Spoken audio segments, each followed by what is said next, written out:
रोसई घरे गैस रो धुआं हेतु कांथरे कला जमा हो जाए जहाँ फल सहजरे सफा हो न थाए। तेबे चलंतु आज आमे सफा करिवार किछि टिप्स जानिबा। उत्सवर ऋतु आरंभ होबाकु जाउछि। एभली परिस्थिति रे घरर परिष्कार परिच्छन्नता उपरे नजर दबा स्वाभाविक। विशेषकरी आमर सबु घर को आमे सफा करि परिबा शीघ्र जोटा कि केवल धूली मैला लागि थाए। किंतु रोसई घर एमती गोटे घर जे जोंटी तेल मसला एवं कला धुआर जिद्दी दाग लागि थाए जहाँ फल आमको टिके सफा करने टिके समय लगी थाए बा सहजरे सफा हो न थाए, बहुत जिदकर दाग पड़ी थाए। ताले चलंतु आज आमे किछि सहज उपाय जानिबा जहाँ को आमे अप्लाई करी आमर रोसई घरर ए जिद्दी दाग को सहजरे आमे छड़ाई परिबा। आफ्टरनून आपण मानकु समस्त मो तरफ नमस्कार। आशा करछि आपण माने समस्ते भलरे थिबे, मु भी भलरे अछि। चलंतु वीडियो आरंभ करबा। किंतु वीडियो आरंभ करबा पूर्वरु आपण मानक भितर कहि जदि आज मो चैनल ले नुआ थांती ताले प्लीज प्रथम मो चैनल टिको सब्सक्राइब कर दियंतु, पाखरे थिबा बेल आइकन को क्लिक करंतु जहाँ फल मो नुआ नुआ वीडियो रो नोटिफिकेशन आपण मानक पाखरे खूब शीघ्र पहुंची जिवो। ताले चलंतु वीडियो आरंभ करबा।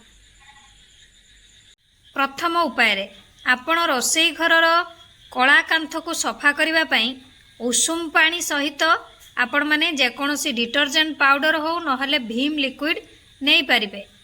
एबे आपण माने कोन करिवे ना सेही आपणकर कांथरे जदि पानी पकेवार सिस्टम थिबो, पानी पकेले किछि रोसई घरर क्षति हबनी, तो आपण माने पानी ढाली की कांथरे आपणकर एही जो सॉल्यूशन बनैले उषुम पानी आउ भीम लिक्विड रो ताकू आपण माने नै सफा करि परिबे। किंतु जदि देखले सेमती कोनोसी सुविधा नाही पानी ढालिबार, तो आपण माने कांथ को सामान्य अदा कपड़ा सहित पोछि देबे। तापरे एही उषुम पानी जो नैचंदी डिटर्जेंट मिसई ताकू एबे आपण माने गोटे स्पंज बुड़ाई एको सेठी घसीबे। घसी सारी किछि समय टिके छाड़ी देबे। तापर गोटे आपणकर स्क्रबर नेबे, जेमती तार जली टाइप रो स्क्रबर गोटे नेबे, नै आपण माने आराम से घसी देबे। देखिबे आपणकर एही जिद्दी कला दाग जो धुआं द्वारा जो लागिछि तेल मसला दाग सहजरे सफा हो जिवो। सेकेंड उपाय रे आपण माने एही कला जिद्दी रोसई घरर कांथ को सफा करबा पई जेल टूथपेस्ट मध्य व्यवहार करि परिबे। सेथि पई सर्वप्रथमे गोटे सफा कपड़ा रे जेल टूथपेस्ट लगांतु।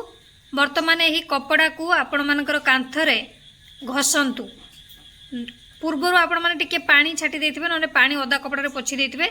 तापरे आपण माने जो कपड़ा रे जेल टूथपेस्ट लगै छंती ताकू आपण माने सेठी नेकी भलो भाबरे हल्का हाथ रे टे घसीबे।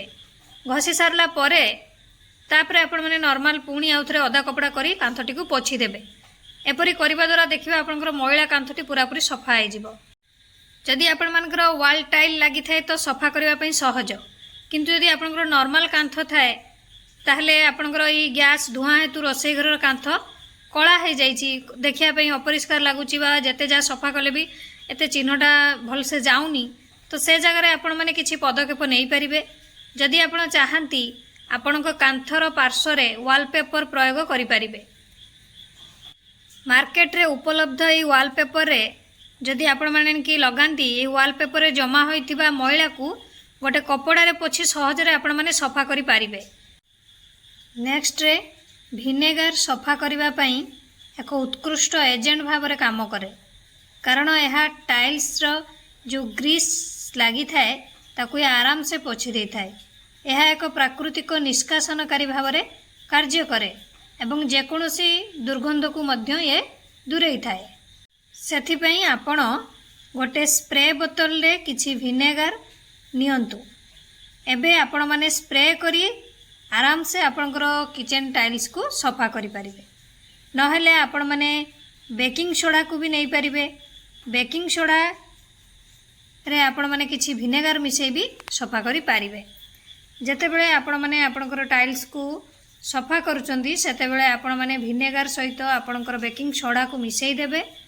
तापरे आपण माने गोटे जेकोसी स्पंज रे आपण माने सेही सॉल्यूशन टा को नै आपणकर टाइल्स रे भलो भाबरे लगेई घसी धोई परिबे। नहेले आपण माने लेंबू भी व्यवहार करि परिबे। एहा व्यतीत रोसई घरर कांथ गुड़िक अत्यधिक अपरिष्कार न होबा पई ଯେତେବେଳେ ଆପଣ ରୋଷେଇ ଘରେ ଗ୍ୟାସ୍ ଉପରେ ଯାହା ବି କିଛି ରୋଷେଇ କରୁଛନ୍ତି ଆପଣଙ୍କୁ ନିଶ୍ଚିତ ଭାବରେ ନିଷ୍କାସିତ ଫ୍ୟାନ୍ ଚଲାଇବାକୁ ପଡ଼ିବ, ଯେଉଁ କାରଣରୁ ରୋଷେଇ ଘରର ସମସ୍ତ ଧୂଆଁ ବାହାରକୁ ବାହାରିଯିବ, ଯାହାଫଳରେ କାନ୍ଥରେ ଆଉ ମଇଳା ଜମା ହେବନି। आशा करुच्ची आपको वीडियोटी भल लगी आपण बहुत हेल्पफुल भी जदि भल लगी थाए निहाती लाइक कमेंट शेयर सब्सक्राइब करदे। मत विदाय दिंतु पुणी देखा नेक्स्ट वीडियो। नमस्कार।